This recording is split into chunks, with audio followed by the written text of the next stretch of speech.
You fucking missed me last week, didn't you guys? Yeah, I see what's going on. Look, it's all going crazy over here. Sorry about last week.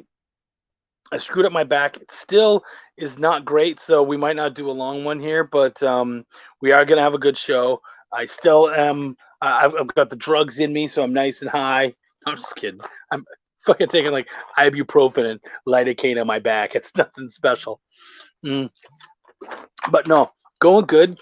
Let's let's make all this happen. Make sure that everybody can see what's happening. I can see all your comments because I like to pretend like this is a show where we care about the guests. And well, we definitely care about the guests, but do we care about the audience? That depends. So cool. We're public now. Guys, if you have anything to say, please go ahead and say it. I'll shut down the computer so it's not an issue. Let's check and see. No comments right now. That's because no one's watching. All right. Fair enough. Fuck y'all. I can vamp for a little bit longer. Okay, so we got things coming on. Yeah, if you are in the chat or whatever, hit me up. Let us know what's going on. I have a really great guest today. We're going to talk about his comics. We're going to talk about writing and storytelling and everything we possibly can under the sun. Our super fan good buddy, Brian Minnell, is not going to be able to be here in the chat tonight. So he actually sent me his questions, which I just think is amazing. I absolutely love him for that, and I think that's fantastic to have a fan who's so dedicated that they're like, sorry, I'm going to be at work tonight, but I'm going to send you questions specifically for this person. So I really like that a lot. You know what? I think I'm just gonna start, and hopefully everybody comes in and we have a good old time. So let's make this happen, gang. Canadian bacon is actually really good, and it's nothing like normal bacon, and it's better than ham, which you guys seem to call Canadian bacon. I'm very good at writing. I write very well. Yeah, it's Shop Talk. Do some of your audience members like the word fuck? Cool. Then I'm going to keep saying fuck because I care. What is up, Omar? What's up, Chuck? Wow. How you doing? That was quite the intro, my man. I was a big eater of Canadian bacon as a kid. I was a big fan, so I approve. Where are you from that you had that much Canadian bacon? I'm from Oakland, and I still live here in the East Bay. I'm, out in the suburbs now. My mom liked it, right? And so she fed it to us, and so we would keep asking for it. And plus, I love the Egg McMuffin, which had a nice slice of Canadian bacon in it. So I was just like, hey, bring me more. Bring me more. I'll tell you something, because what they're giving you is actually ham. Canadian bacon is similar but slightly different. What you're gonna want to do is go north over the border to Vancouver and ask them for Canadian bacon, and they're gonna give you what we call female bacon, and that is the shit.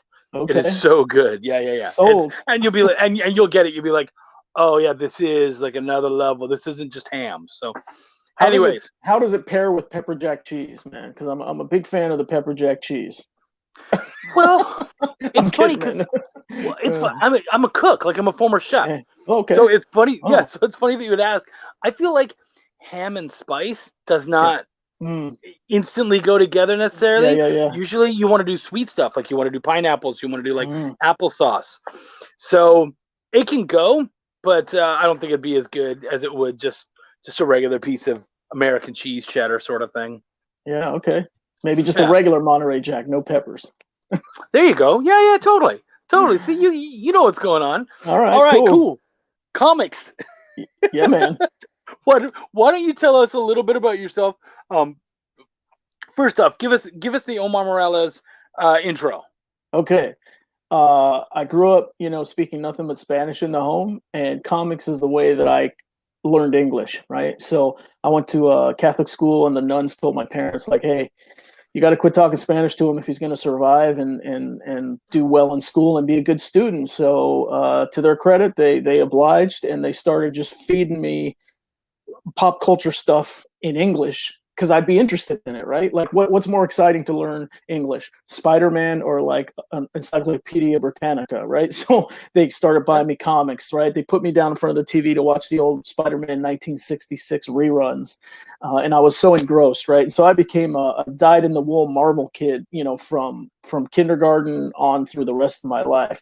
And so really that's the Cliff Notes version of how I came up in the world. And after college, I started getting back into comics because, like an idiot in high school, I sold my entire collection so that I could buy a ticket to the prom, right? I was like, I want to go to the prom. So I sold all my comics so I could, go to the prom. I don't even know if I remember who I went with to the prom. But anyway, I remember giving away my Frank Miller X-Men Wolverine miniseries, and that hurt, man. No. It still hurts. Yeah. So it hurts me. Buying off. I'm a Wolf, died in the Wolfie fan, like mad. So yeah. Yeah. So after college, and I, started my professional career, outside of comics, I started buying that stuff back on eBay, right? I was like, all right, I need that Frank Miller Wolverine miniseries back. I need that Marvel team up with Cap and Spidey. I need that back. I need that I think it was like a photorealistic cover of Cap and Spidey. Like, it was an actual photograph of two guys in costume that was a Marvel team up. And it wasn't an illustrated cover. It was like an actual photograph of like what looked like two guys in cosplay. Anyway, so I bought all that stuff back, right? I started getting really back into comics and hitting the shop like every Wednesday. I was going to Flying Colors Comics in Concord. And that's a famous shop because they invented Free Comic Book Day there. The owner, Joe, came up with the idea of Free Comic Book Day. He pitched it to Diamond, and it just took off from there. I mean, Stan Lee's been in that shop to do signings, so it's like one of the more premium shops in the entire country. So I started hitting that regularly, right? And then I thought, you know what, man? I'm a writer by trade, by nature. I studied journalism and advertising and PR in college. I did TV news for a while. I think I have a good eye for visuals and angles and framing, and like I know how to tell a story concisely and compactly. I think I could do a comic, man. So I talked to Joe, the owner of the shop there, and said, hey, if I make my own comic, like, how do I get it in? Like, how do I get it into your shop? And he's like, well, you got to go through Diamond. And he started giving me the whole rigmarole about how hard it is, right? And I just kept it in the back of my head, like, you know what? I know it's hard. I don't know what I'm doing, but I am going to figure this thing out, right? And so I started pecking away at a script and an idea that ultimately became this, man. This was the very first book I did. It was about 10 years ago. Crusader, Agent of the Vatican. It's got a cover by Paul Galassi, the great Paul Galassi. I was very fortunate that he did the cover for my book, one of my favorite artists of all time. And so, I made a lot of mistakes along the way, right? Like, I didn't really understand page turns, or like, your 2-page spreads have to be the even number then the odd number, right? And so I had to like rejigger things and add pages so that everything lined up. All those mistakes you make as a first-time comic book creator. And I got the book into Diamond, right? I did a signing at Joe's shop. So this is like 5 years after I had that conversation with him, right? Yeah. I was just grinding away in the background, slowly, quietly. Wasn't telling anybody shit about what I was doing. Like, my parents are like, why are you so busy? Why don't you have time to talk to us ever? It's like, well, I'm working on some stuff, And so I got into Diamond, got into Comixology. And then what really kind of put me on the map was I blew it up poster size, 2 feet by 3 feet, and made the world's largest comic book. And so I broke the Guinness World Record with my first book, Crusader. I didn't do the whole graphic novel. I just did like the first chapter, the first 24 pages. Yeah. And got like international publicity overnight. Like, Omar Morales breaks world record for largest comic book, Guinness World Records certified. And I was actually in the book that you can buy. There was like a picture of my large book. And so that's kind of how I, quote unquote, started on the scene and into comics. And then I did my next project after that was called Moon Girl, based on a public domain character, which is now with Scout Comics. It's been retitled as the Lunar Ladies. They just didn't want any confusion with Marvel's version of Moon Girl. There's also a Red 5 version of Moon Girl, and then there's the way original EC Comics from like 1947 version of Moon Girl. So I was like, that's cool. We can change the name as long as the story is the same and the spirit of what I'm trying to tell is the same. And they were like, yeah, cool. Story's yours. change the title, change the cover logo, and we're off and running. So that hits shops like in 3 weeks from now, right? July 17th, I think, is the drop date that Lunar Ladies issue #1 hits shops. I'm still pushing the FOC code, even though it's way too late. I don't care. May 211-676. Because I figure Nice. if enough people go and ask and beat down the doors and say, I want Lunar Ladies #1, May 211-676, they'll say second printing, second order, all that stuff. And I remember from my first book, Crusader, they made the initial order, and then they said, we're going to do a second order just in case, like a little tiny backup order in case, people keep asking for it. So I know it's a possibility. So that's why I keep pushing the FOC, even though it's like way closed. And then I'll be getting a new FOC for issue #2, which will drop in September. And then the final issue of the miniseries drops in November, because Scout likes to spread the books out like 2 months out, which gives shops a good chance. Yeah. It gives shops a good chance to gauge, like, okay, was there really enough interest here? How many do we reorder for #2, and then for #3? So that gets us up to current, Chuck, and I've got some other stuff in the hopper I'm working on, so I'm ready for those questions. Sweet. It's funny, as I'm listening to your description. What's up, Dave, by the way? Another comic creator. As I'm listening to it, I'm thinking, like, the name of this could have been Omar Morales from Gimmick to Game, because like you started, like you said, it was a gimmick. I'm gonna do this big thing. I'm gonna have some fun, and now you're fucking in there. You're making it happen, and you're grinding like the rest of us. So I really appreciate that. I really think that's cool. You know what? One thing that you did say, because of course you grew up only speaking Spanish. Mm-hmm. Which I find really interesting, because I had a lot of friends. I grew up in Canada, so I had a lot of friends who only spoke French. Exactly. So what I would say to you is, have you looked into, or have you seriously thought about trying to turn your books into all Spanish and get them out there into other countries and whatnot? Yeah, it's funny that you asked that, because I get asked that question quite a bit. Crusader would lend itself beautifully to Spanish, because the main character, Antonio de la Cruz, is from Spain, right? His character is Spanish European from Spain, and there's actually a bit of Spanish already in the book. So that book would lend itself beautifully to a Spanish translation. And I actually had a guy hit me up on LinkedIn. I think his name was Guy Hassan, and he was like, hey man, are you interested in international distribution and like translations? And I was like, yeah, maybe, like if someone could do all the work for me, maybe, sure. And maybe I cut it as a licensing deal where somebody else just kind of takes it and runs with it, and I just get like, royalties or whatever. But yes, I would consider it, to answer your question. And the book I'm working on now, Major Tomas, actually started as a short story in this fantastic anthology called Mañana. Mañana was created all 100% by Latinx writers, artists, colorists, letters, and it did phenomenally well on Kickstarter. Last year, we raised like $75,000, and that book's just getting ready to hit the Kickstarter backers now as digital first, and then printed probably, throughout the summer as the book gets printed. But that actually raised enough money to do a Spanish language translation of the entire book, including my story, Major Thomas, which is the lead story. It's the first story in the book. And she came to the creators and said, hey, we're raising a lot of money. What about a stretch goal where we do a Spanish language version of the whole book? And everybody was like, yeah, it makes sense. We're all Latina creators. Like, let's do it. That's a no-brainer. So my next story, Major Tomas, will be out there in Spanish and English through that anthology. I'm working on a graphic novel version, which is like 106 pages of that story. Major Tomas, just a lot longer, right? A lot more detail. And so that one, clearly, because the main character is a Chicano, Mexican roots from California, would make a ton of sense to do in Spanish. So that one, probably more than the others that I've already back cataloged, so to speak, will see the light of day as a Spanish language and an English language option. So thanks for reminding me, Chuck. It's on my to-do list. I try, man. I try. This is actually a really good one. I was thinking about this as soon as you said something.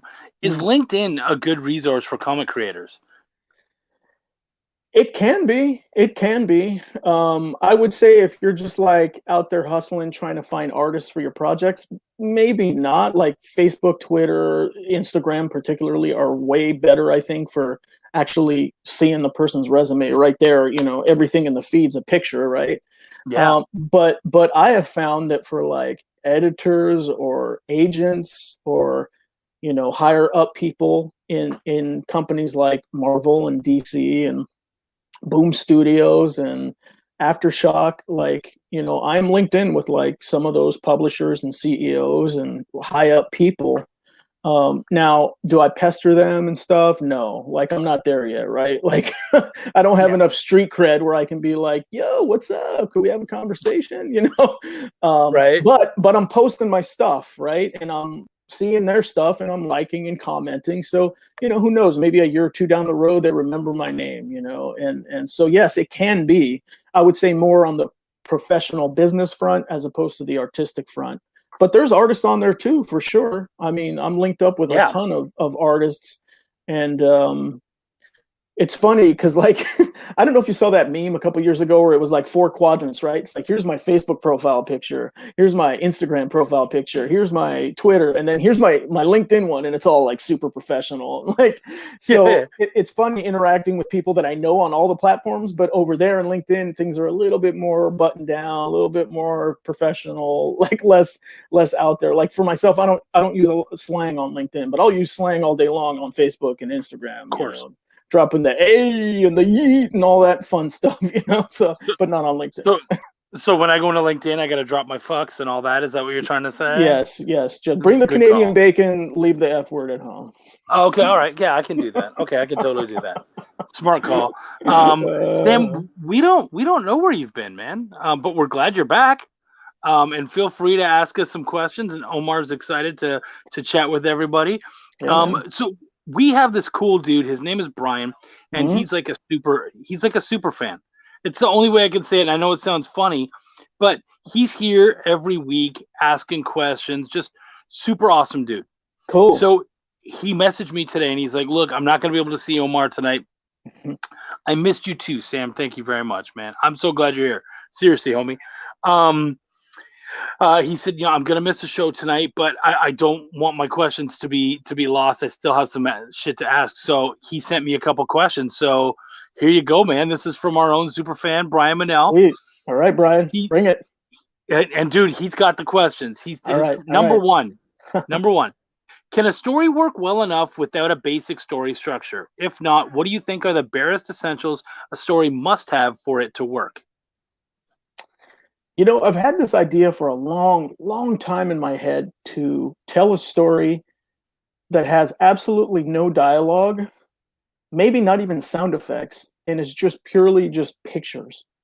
I first imagined this to be a movie. Like, what if you had an 1.5-hour movie of just like a scene from nature that just doesn't really move a lot, right? Maybe you're just looking at like a flower grow and then you see it die, and it just happens over the course of 90 minutes. Is there a market or an audience for that? Probably not. But, now that I'm in comics, I'm thinking, what if you did a whole story that had barely any plot, no dialogue, maybe no sound effects, and it was just purely pictures? I think you could still get a story out of that without having necessarily a protagonist. The typical story structure is protagonist, challenge, what's in that person's way, what is dooming that person, or what is that thing that the person wants, and how do they overcome, and how do they achieve, and how do we have a happy ending?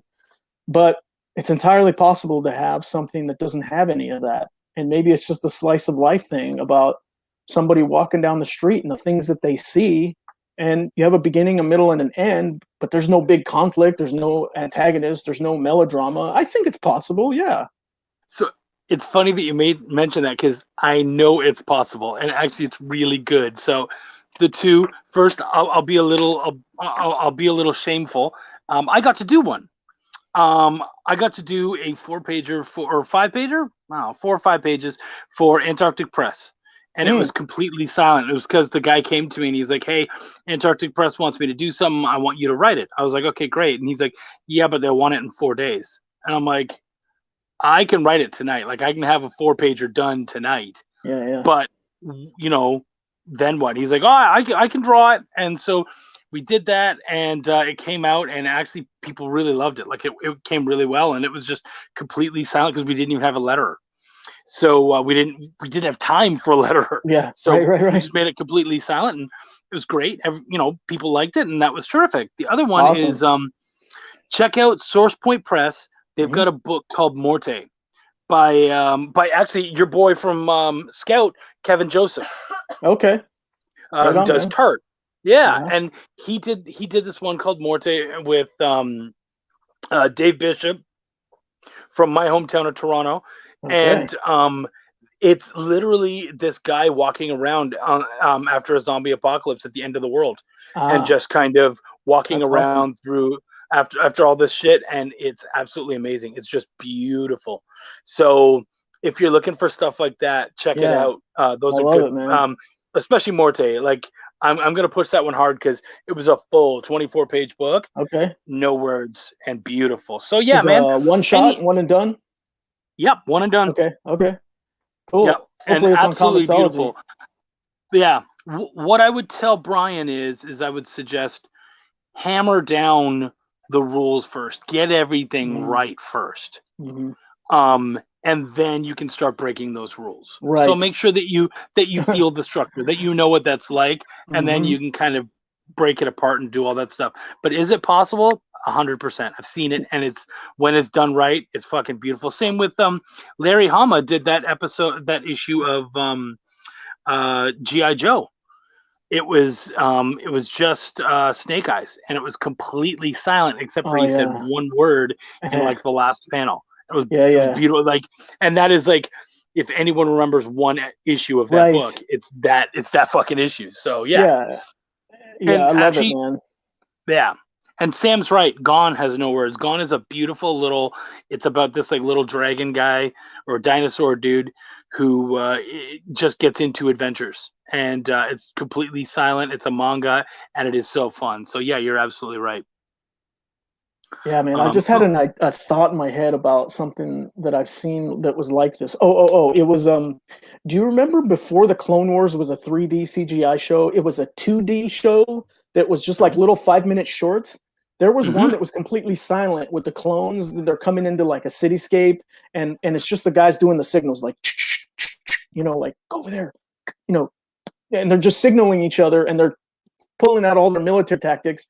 Not a word spoken. I loved that episode of the 2D Clone Wars. It was beautiful, man. I was like, yes, this is dope. I watched a bunch of those episodes, but I mean that was like before we could go back and binge and all that. So I would Well, have to go yeah, back and see that one again. But yeah, that they're sounds great. they're glued together now. So all the little 5-minute shorts are now like this hour thing. So you can't really isolate it. But when you see it, you'll know it because there'll be like a 5-minute stretch where it's just silent and it's just clones signaling to each other and with no talking. That's so cool. That's so Yeah. badass, man. Sam comes in and says, "Want to write an episode of my series, animated 10 minutes, SCP related." I don't know what SCP is, but Yeah, I don't hey, know what man. SCP is either. So we don't. You might have to explain it, but hell, man, I'm always interested. Hit us up. Yeah. um, Brian Manell had more because, like I said, he's a super fan. Are there any storytelling devices or story techniques that you implement into your own writing over others? Like, so do you have any favorite storytelling techniques? One thing that I love is leaving some ambiguity in my story because I love to challenge the reader to kind of fill in the gaps, make their own conclusions. If they want a character to be something that they interpret or they intuit, then that character can be that for them, right? And it could be almost like a tailored to them type of story, right? Like I was a big fan back in the day in the 80s and 90s of the twist the plot books or choose your own adventure books. I'd love that, man. I was like, dude, I get to choose where these characters go. Um, and so yeah, like the stuff I work on, I like to leave it somewhat vague at times, right? I don't like to hit the reader over the head and tell them this is what's happening and this is why, and I'm going to spoon feed it to you. I like to leave it Yeah. a little vague, so they can interpret whatever they want. Like the very ending of my first book, Crusader, features him. Spoilers in spirit form because he's passed on to the other side. And one of my readers asked me, has he been canonized as a saint? And I was like, crap, I hadn't even thought of that. But sure, if that's what you want, sure, he's Yeah, been canonized as a saint, right? Or you can just choose to say that he's in heaven or whatever. I was like, man, I love that, right? I love that. Leaving yeah. enough interpretation room where the reader can deduce their own kind of ideas. That's really cool, man. I like that a lot. What I am Sam says, SCP is a whole giant world that writers created, like the X Files, and it's all Creative Commons. Oh, okay. So basically, you've created this world, and we would just jump in and add our pieces. That Oh, sounds I fun, see. man. I'd be all over that. I've seen that kind of stuff before. Yeah, okay. Yeah, no, I like that, dude. I like that. It reminds me a lot of some of my favorite songs, where a lot of the lyricists will basically be like, you'll say, "Oh, what does this song mean?" They'll be like, "What does it mean to you?" Like, it doesn't fucking matter what it means to me. It doesn't matter what I did. That was my thing. It's important that you take it. And with comics, that's usually a little harder. Uh-huh. It's not as easy. And so the fact that that's something that you are so excited about and grasp onto, I really like that, because Yeah. I'm sure, as you understand working on that, that's a really fine line, because Uh-huh. you can't Uh-huh. be too vague, or Yeah. else they'll be like, "What the fuck happened here?" But you, of course, don't want to be too strong, or else then there's Yeah. no secrets. Yeah. Like There's I no like room the for that interpretation. yeah, like to me, the action, right? The drawings have to kind of tell it for you without narration or dialogue or exposition or whatever, right? So that there's enough clues there where if there's a question, they can go back and re-examine and be like, oh, okay, maybe that's what happened. And in their mind, they start formulating their own ideas. But I totally identify with you in terms of the music and interpreting lyrics and stuff, because for the longest time there's this song called "Just Like Honey," which featured in the movie Lost in Translation with Bill Murray and Scarlett Johansson, and the lyric says literally, "I'll be your plastic toy." But all these years I've been listening to that song, I thought it was "I'll be your plastic toilet," and to me that meant like, I love you so much you can just come take a dump on me, like as if I'm a porta potty or something. And that's totally Right. not what the song is saying. The song is saying, "I'll be your plastic toy." But that's the way I've been interpreting it my whole life. And so when I saw the real lyric, I was like, oh damn, I totally misinterpreted that. But I like my version better. So I'm just gonna I keep do thinking like, in my head, "I'll be your plastic toilet." And there it is. and you know what? It's special because they could have said porcelain. They could have done all sorts, but they specified a plastic toilet. So that says something too. That's right. I like that. I like that, dude. No, that's good. Um, all right, yeah. See, he's got a couple here. Yeah, yeah, bring it. Number three. I think this is his last one. Are there any good story cliches? If so, what cliches still work despite being overused? Good story cliches. I think they're all used. It's all about how you Hmm. manipulate it and use it. Yeah. So, Hmm. do you have any favorite cliches? Cliches that you enjoy using or love to play with? Um, I, I suppose it's a giant cliche, which I repeat over and over and over in everything that I do, and that is the classic science fiction question: what does it mean to be human? To me, that's what motivates me to write. I love pondering that question deeply at night, and then translating that into a story. Right? Like I think a lot about Darth Vader. What does it mean for him to be human? Right? He's got robot arms and legs. He's been completely jailed in his own Yeah, creation. It's his own fault that he ended up like that. What is it like for him? What is it like for like a clone, like the Tom Cruise character, right? In Oblivion, where like 3/4 of the way through the movie, he finds out he's a clone, right? What does that mean for him, right? Like, does he have self-doubt? Or like the Bad Batch guys, or the Clone Wars guys, they're yeah, all one of a million. Like, what does that mean for them? And you see them still create their own individuality with their stripes and the way that they fashion themselves. And AI, like I love that whole genre, right? Like Battlestar Galactica, the Cylons, right? They were so realistic, oh, or Blade Runner, more human than human, right? Or yep, right now, one of my little characters in Major Tomas is a little robotic monkey, and yet in some ways he's the most human character in the book. He brings the heart, the love, the tenderness, the emotion, and yet he's not even human. And he's our gateway to those emotions in the book. which features like other robots and aliens and all kinds of crazy stuff. But he's our emotional touchstone, but yet he's not human. So I love pondering that question. What does it mean to be human? Is it a cliche or not? I don't know, but I think it's the thread that runs through any science fiction story ever in the history of mankind. What does it mean to be human? Yeah, very much so. Yeah, it's yeah, and I like that too, man. I think I was trying to think of, do I have a favorite cliche? Like, I don't know, but I mean, I think I play with a lot of them. I think we all do. You know what I mean? Sure. But yeah, certainly nothing wrong with that. In your move to, your book now is with Scout. Mm-hmm. Were you aimed mostly at Scout, or did you do like a swath of sending out letters to everybody, or were you very specifically focused? Honestly, man, this is one hell of a story.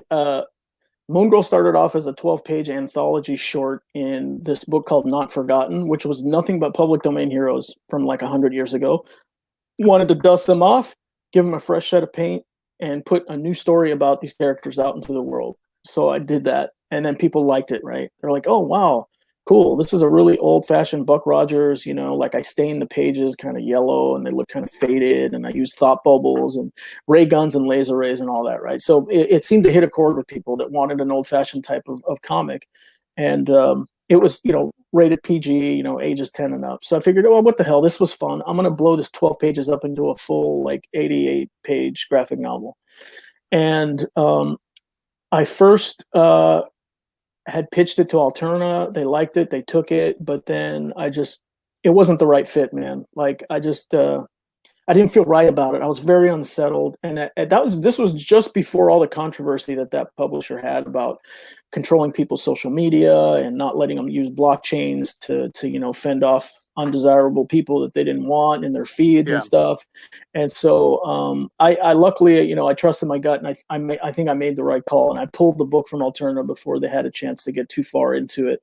And then it sat there honestly for like another year or maybe two where I wasn't doing anything with it.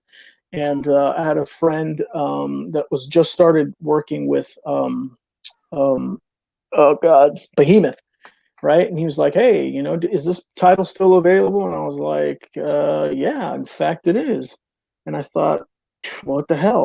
Why don't I see if anybody want to pick this up? So I said, all right, I'm going to pitch this out a little bit and we'll see what happens. So I threw it out there to Scout and Source Point Press. All three of them said, yeah, we like this. Let's keep talking. And then I ultimately just decided on Scout because I knew the publisher, Charlie. He and I had cross-promoted each other's books on Kickstarter. He was doing White Ash at the time when I was doing Moon Girl on Kickstarter, and, got to know him through that process. Great guy. Never thought that fast forward a couple of years later, he'd be the publisher of a company, and then I would be able to, publish my book with him. But that's how it ended up happening, man. But Behemoth is still definitely a company I'd love to work with at some point. Source Point, all these publishers are cool. They're all unique in their own way. But what I really love about Scout is the way that they are pro Kickstarter. They're like, yeah, man, go do your thing, kickstart your book, have that audience. But then there's this whole other audience of the direct market people that will broaden your horizons, right? People that maybe don't shop on Kickstarter or haven't heard of you, and we can give you that platform. And their attitude is, we want the creators to create, we'll handle the business stuff, we'll do a little bit of marketing and advertising, and we want you just focused on the story, be a storyteller. And I love that, right? Because it's hard, dude, as well as anybody. When you're in the grind, you're a business person, a marketer, an advertiser, a PR guy, you're a carnival barker, you're standing on the soapbox and trying to get attention for your projects, and you're negotiating contracts, you're buying tables at cons, you're lugging your cart around with all your stuff. I mean, you from soup to nuts, you do it all. So it was nice to be able to just allow somebody else to do some of that for a change, where I could just focus on the story and really rejiggering it from a graphic novel standalone volume into single issues, which I had never done before in my life. I don't, not that I don't like it, but I much prefer here's the whole enchilada, enjoy, right? Here's the beginning, the middle, and the end, all between, two hardcover, two hardcover, what do you call them? Covers, I guess. Yep. And you have the whole thing. And Scout challenged me to do single issues, so now I had to come up with covers and alternative covers, and then alternative covers, which was a whole new world for me, man. The A cover, the B cover, the C cover, the D, and then it's like, wow. Yeah. So that gave me new invigoration for this project. So I couldn't be more pleased. The guys at Scout are great. They really let you do the story as long as you're following their lettering guidelines, right? They have their own style book. Oh, cool. Yeah.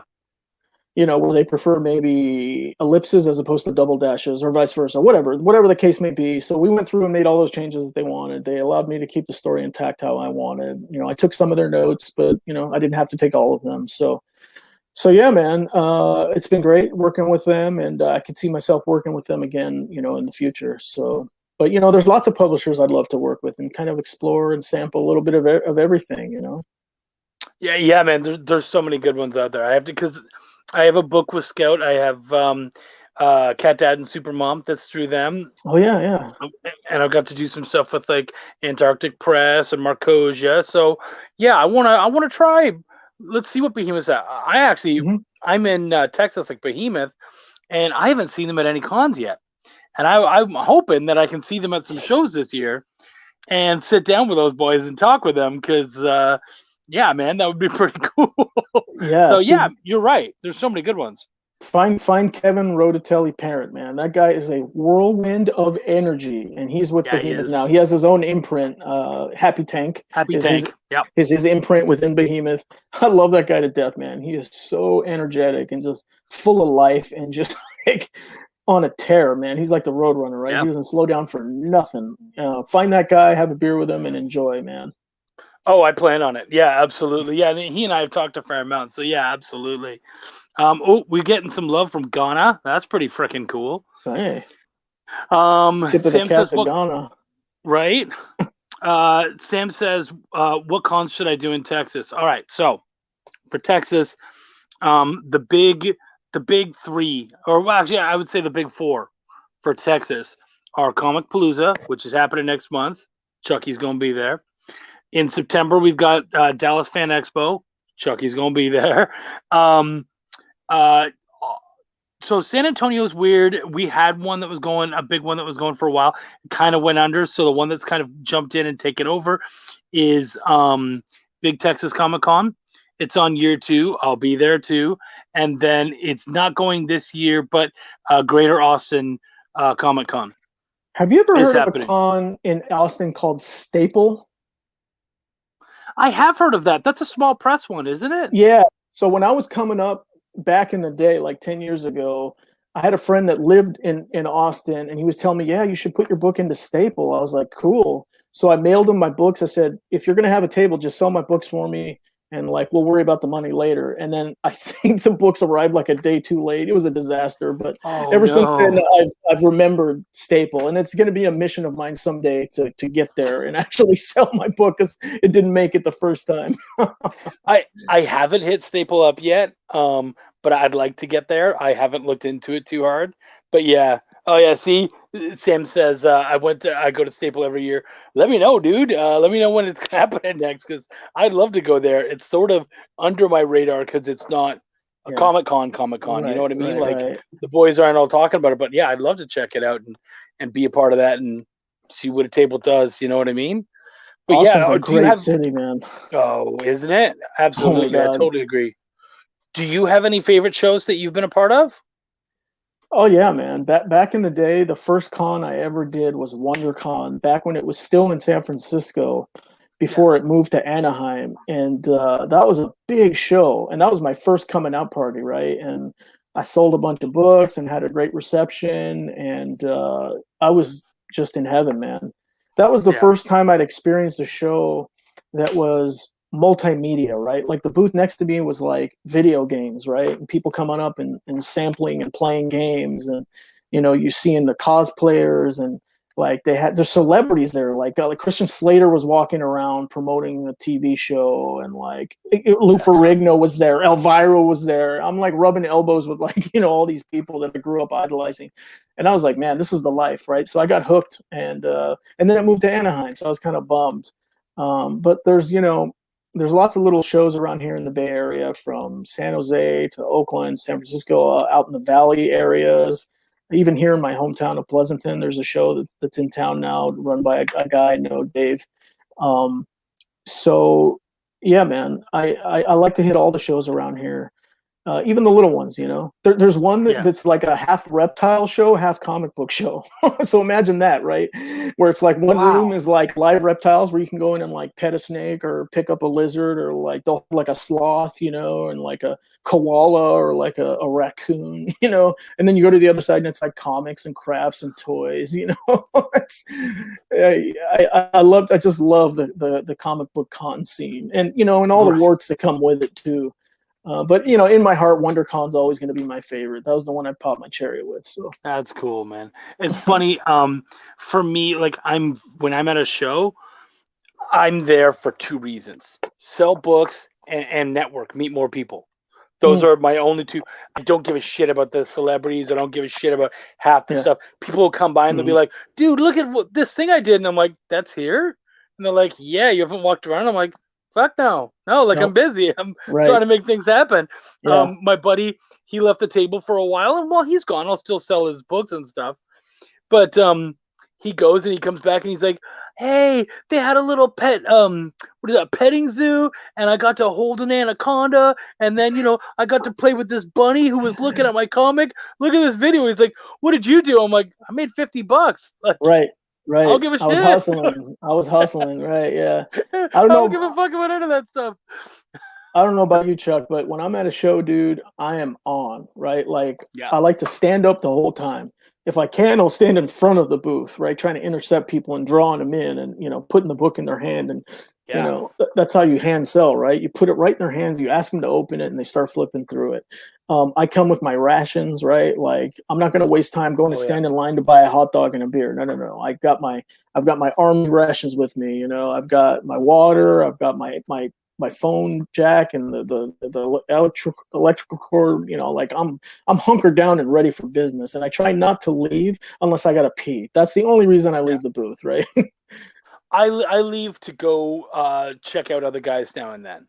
Like, once in a while, I just kind of gotta step away. I am a person who needs to move now and then, so I'll just be like, "Hey," and I have booth, guys at my booth, so they can watch it and they'll sell it and they're great. So I'll disappear for like 10 minutes, kind of check out, and usually I try to make it coincide with a bathroom break. So it's like, I gotta take a piss. While I'm doing that, I'm gonna meet up with these couple people, say hi, check on everybody, see how they're doing, because you never know, like, what might be going on at the show that you could possibly implement. Like, "Hey man, this is happening right now. People are really excited about this." "Oh, okay, cool. Well, then I'll add that to my pitch," or whatever. You know what I mean? Yeah. Yeah, no, so, I do like the last hour of the day when it's slowed down and people have left. That's when you can kind of go and matriculate and circulate and shake some hands and kiss some babies, right? And I have met some cool folks, I've had people that sit next to me that you become friends with. I've had others that just sit there and just like they don't even talk to you, and they're just focused on their own little world, and whatever, everything in between. But yeah, it's cool. I love that aspect of networking. One guy who did some work for me, Nicholas Touris from Argentina, does fantastic. Great dude. Great dude, right? So he did a pinup for me that I blew up into a poster of Moon Girl, right? And this dude comes up to me and he's like, "Hey man, that's Nick Touris artwork." I'm like, "Yeah, how do you know Nick?" He's like, "Because he does work for me too." And like, we started chatting, and like, of all things, a guy from Argentina connects us in like, Stockton, California, without even being there. I think they were Source Point guys. I'm pretty sure they were, that I met that day. And would that have been would that have been like Garrett Gunn? Garrett I had met in San Jose at a show. It wasn't him. It was another guy. God, I can't remember. I know he's done some work with Nick, but yeah, Nick's done a fair amount of work over there, and he's done stuff for like Russell Nolte and all sorts of stuff. Yeah, man. Yeah. Nicholas has done a lot of really cool, and he's got a very fun animated style. Yes. Full of life. The colors he does, it's just so vibrant and fun. Love that guy to death. He actually did the short story version of Major Tomas for that Mangana anthology. He did a great job. Oh, cool. Yeah, so it's a black and white. The version I'm doing for the graphic novel is a different artist, Serge Acuna out of Costa Rica. And that's going to be full color, full production, a full story, and it's fun. Going to have the two contrasting versions. What I might do is throw the Nick version in as like a bonus story at the end of the main story, just to say, here's how this character started as a little 10-12 page short that had a very different art style, and and kind of has a different ending to the story that I reimagined for this, for the main story. So yeah, Nick's great, man. I love that guy.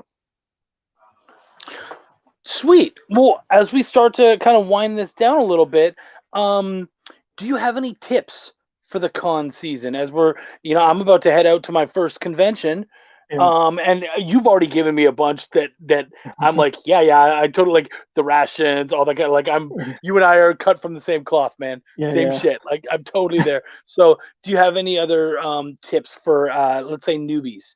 Somebody who hasn't really gotten behind a lot of tables, what would you suggest to them? Make eye contact with people, smile. Not everybody's gonna want to buy from you, and that's okay, man. You might just see a cool cosplayer, and you could be like, "Dude, awesome cosplay," right? Or, "Hey, cool shirt." Just engage people, man. Just be human, be approachable. And it's okay if you don't sell a lot of books, especially the first hours. The first half of the day, people are browsing, right? They're just chilling. They just want to see how they want to spend their money. Then lunchtime hits, and then in the second half of the day, the afternoon, is when you start selling. People come back around and they're ready to spend. And then, that last hour is usually kind of dead. And that's when you can get up out of your seat and walk around and meet some other folks. But as much as you can, try to stay at your table, attentive, ready to engage, make eye contact, talk to your table neighbors, talk to people walking by, engage the families as much as you want to talk to the, attractive ladies or attractive men, just engage everybody, man. Just be cool, be approachable. I've seen some guys that have their stuff out there, and people want to come and touch their book, and they're like, no, don't touch my books. These are display copies. Like, this is the one I'm going to allow you to handle and touch. No, man, let them touch whatever they want, man. Like, I have little kids who come, and like, I have my characters made into like action figures or pop dolls, right? And I have those out. And if kids want to come and grab them, they come and grab them, man. Like, just have fun, dude. The whole thing is supposed to be fun. Just don't take them, right? Yeah. Or break them. but right. Yeah. Cool. Yeah, no, I totally agree. Yeah. No, and that's good advice, man. That's really good advice. Yeah. The other thing I always add to newbies is people are already telling you what they want just by what they're wearing, what they've bought. So use all of that information. Be fucking Sherlock Holmes as they walk by. You see they have a bunch of horror stuff. Push your horror book on them. You see they have a bunch of they're all into sci-fi or whatever. Great, I've got this book for you. You know what I mean? So yeah, you're gonna have to be a little bit of a detective to kind of track all that stuff up. But you start to pick it out, and it's easier to get the right people in front of your table and hopefully buying your stuff and checking out what you do. But it's tough, man. We don't have those IPs that are instantly recognizable. So you automatically have to give them the hard sell. Yes, you got to give them the hard sell. And then I like using a soft close, which is not, "Hey, would you like to buy my book? It's $20. I say, "You know what? I'd really love to personalize one of these for you and sign my name on it for you. And if you want me to personalize it somehow, I'm happy to do whatever you want. And then that usually kind of lets them know I want to sell this to you, and I want to make it a personal experience, right? I don't want this to just be a transaction. Like, I want to make this from me to you." I love that. Yeah, absolutely. And that's really so much about what we do. We're there to entertain. And so even when you're behind your booth, fucking entertain them a little bit. Give them some fun. I remember so I'm about to do Comic Palooza again in Houston, and 2 years ago when it was up, we're next to this. Oh, my camera keeps moving. We're right next to this, like, this group where they push working out in the park. Okay. And so every time anyone walks by, "Hey man, do you like working out?" Blah blah blah. And I'm like, they're at the fucking show. Like, no, they probably don't. So I was kind of chatting with one of the girls and next door, and we're in that booth and we're having some fun. I said, hey, can I steal one of your chairs and just have a little bit of fun with you guys? I was like, I promise I won't be rude. And she's like, yeah, I'm interested to see what you do. And I was like, okay, cool. So I grabbed her chair and I put it directly in front of our booth. Uh-huh. And of course, someone walks by and they're like, "Hey, you want to work out?" Blah blah blah. And they're like, "No, we're good, man. You know, it's all good." And then as soon as they walked past mine, I was like, "Hey, did they try to make you work out and fucking get sweaty in this place?" And they were like, "Yeah, they did." And I'm like, "Why don't you have a seat? Pick up a book, chill out for a while. Yeah, You yeah, deserve to relax." And they were like, "Okay." And they sit down and they, yeah, you yeah, know, yeah. what book should I grab? What book do you want to grab? What jumps out at Hmm. you? Ooh, this Hmm. one. Oh, cool. Let me tell you about that book. And it was fun. And you know what? The guys next door, they thought it was hilarious because Yeah, really, like, I'm not stealing sales from them. That person has already said, no, no, no, I'm having none of that. I'm like, great. yeah. Then Right. you're my Uh-huh. customer and Yeah, I'm yeah. going to take you in here. So yeah, Right, right, have fun right, with people, entertain them. That's what we're there for. The right, books, the books do right. part of it, but you got to do the rest. And you said it earlier, Yeah. people come by your booths earlier in the day Yes. They're and then window they come shopping. back later. Yeah. Yes. So give them something to remember when they come Yes. back again. Absolutely. Do you know Henri Compan? Oh, He love the dude. Yeah. Oh, dude, he's a showman. He's Hmm. not just selling books, he's putting on a production, right? Like when he sells out his books, he empties out the cardboard box and he's sold out and he brings out his sword and like, does this whole thing like I slayed this and I sold every Yeah. book out of this box and he poses and he holds his sword. I mean, I love that dude. Henri's a fantastic guy. Steph's making fun of me over here. Big Contour, Texas. Yeah, well, my state can afford to have more than one convention. What about yours? I don't even know what state he's in. He's in Cape Cod, wherever the hell that is. Hey, Nobody knows that. here's another thing I'll tell you, Chuck. This is another kind of tip, I guess you could say, is I don't pay for airfare, hotel, food. If I can't drive to a con and drive back home at Mm, night and sleep in my own bed, because I know how expensive it is, dude. I feel so bad for these indie guys that are like, they flew in from out of state and they're not selling much. And it's like, dude, you're yeah. going in the red big time. And if you can afford it, great, more power to you. But for Yeah. me, man, I like to do the local shows. Like I'll go as far up as Sacramento, I'll go as far down south as San Jose. But unless someone's paying for me, for the airfare and the hotel and all that, like, no, I'm not going in the red for this. Fucking Steph Wilson. You don't know Texas at all. There's nothing within 10 miles of my fucking house. Okay. I'm driving like hours to all my conventions, at least an hour to Austin and San Antonio. Houston's 3, Dallas is 5. Like, dude, yeah, I live in an actual state where you actually have to drive to get places. Much like my man here who's in Cali, who you know what's up. You could Yep. drive from north to south and it's taken like, 12, 15 hours. It's not a small state. You know what? Something that might be fun to do is like maybe couch search at a friend's house who lives out of state, right? Like Matt Harding, he just moved to Portland, and he's like, "Dude, hit me up, man. You can stay here." I was like, "Dude, I think I will, man. Like, I'll go hit up a show in Portland, couch surf, with him and his wife, and that way I don't have to pay for hotel." Yeah.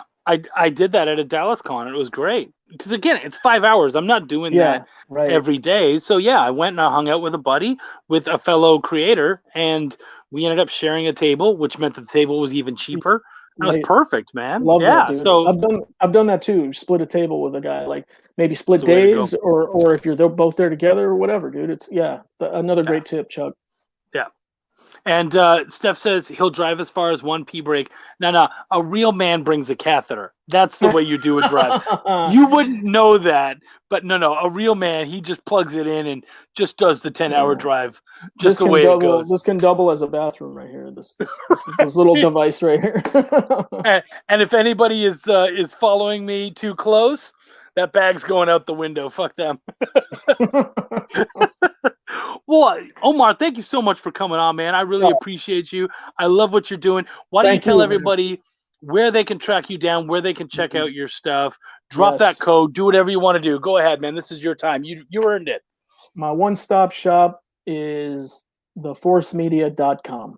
That's my website. It's got links to all of my social medias. If you want Pinterest, I'm there. You want Tumblr, I'm there. You want LinkedIn, I'm there. And of course, it has Twitter and Instagram and Facebook and all that. My Twitter and my Instagram is at the Crusader. That's with a Z. Some of my handles are Omar Morales 81. But I mean, honestly, if you just go to my website, that's the way to connect with me. It shows you my old projects, my current projects. I've even got a little store on there where I'm selling, PDFs or even physical copies of some of my books. So yeah, man, Lunar Ladies, man. If you like old fashioned Buck Rogers style, golden age, I mean, the book is beautifully drawn, beautifully colored by Paula Goulart. She hand stains every page so that it looks like it's 100 years old and it's yellowed and fading and it's got staining on it. It's not a filter she's using. She is literally just doing it by hand, and she's amazing. Pick it up, ray guns, laser rays. It's a lot of fun. Pew Pew, and yeah, it drops next month in stores from Scout, issue 1, and then issue 2 in September, issue 3 in December. It's got covers by Renee DeLiz from Legend of Wonder Woman. It's got covers by Matt Harding, Molly Satterthwaite, who's a neighbor of mine, and Joel Kotahar, who's the interior artist. Oh yeah, also did yeah, he's fantastic. He has the cover to the trade paperback version. So yeah, man, support that, Lunar Ladies, and then in a year or two, keep your eyes peeled for Major Tomas. It's a story about a kid who wants to become an astronaut. He finally achieves his dream, and his first mission into space, he gets lost in space, and he's got to figure shit out, man. So that's one to keep an eye out for. Me and Serge Acuna teamed up on that one. He's a fantastic artist. I can't wait for people to see it. It's going to be my best work yet. So if I only do one more graphic novel, Chucky, for the rest of my life, it'll be this one, and then I can die a happy man.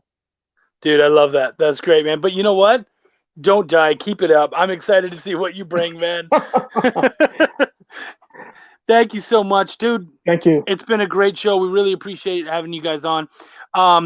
Guys, everybody out there, so glad you came out to hang out with us. Anybody else who's out there watching this later on, you know what's up. Like, share, talk about the show. Subscribe on YouTube. Check us out, man. Tickle that bell. Yeah, man, this is how we get the good guests, is by you coming out here and supporting. So thank you so much. We really appreciate you. My name is Chuck. I give a fuck. Take care of yourselves, guys. Peace out.